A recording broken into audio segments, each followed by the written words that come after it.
মই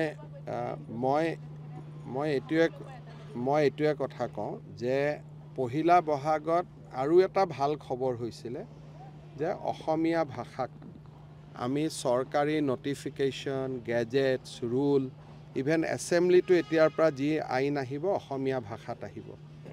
এতিয়া আমাৰ মানসিকতাৰ ওপৰত কথা যে ৰাতিপুৱাৰ পৰা মোক ভিডিঅ'টোৰ কথা সুধি আছে, কোনে অসমীয়া ভাষাৰ কথাটো নুসুধে। কিন্তু যদি বঙালী মানুহ এটাই কিবা কৈ দিয়ে আপোনালোকেতো হুলস্থুল লগাই দিয়ে, বিহাৰী মানুহ এজনে কিবা এটা কথা কৈ দিলে হুলস্থুল লগাই দিয়ে। সেইকাৰণে মোৰ গোটেই সংঘাতটো ক'ত লাগি যায় যে মই বিচাৰোঁ যে মানুহ পজিটিভ হওক। কোনোবাই গালি গালাজ কৰিছে, সেই ভিডিঅ'টোলৈ যদি এজন মুখ্যমন্ত্ৰীক সোধে তাতকৈ কিমান ভাল ভাল কথা সুধিব আছে অসমত, হয় নহয়? এইবিলাক মানুহে গোটেই মানুহৰ মেণ্টেলিটিটোৰ ওপৰত ডিটাৰমাইন কৰে।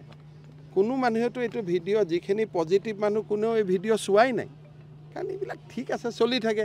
কিন্তু সকলোৱে মোক পজিটিভ মানুহখিনিয়ে সুধি আছে যে অসমীয়া ভাষা যে হ'ব, কি হ'ব, কি নহ'ব, সকলোৱে সেইটো প্ৰশ্ন সুধি আছে। এতিয়া অসমৰ বাতৰি কাকত টিভিৰ ওপৰত মই কিবা এটা কথা বেয়াকৈ ক'লে বেয়া পায়। কালি এই ভিডিঅ'টোক যিমান গুৰুত্ব দিছে অসমীয়া ভাষাটোকতো ইমান গুৰুত্ব দিয়া নাই, এইটো গুৰুত্ব দিয়া নাই।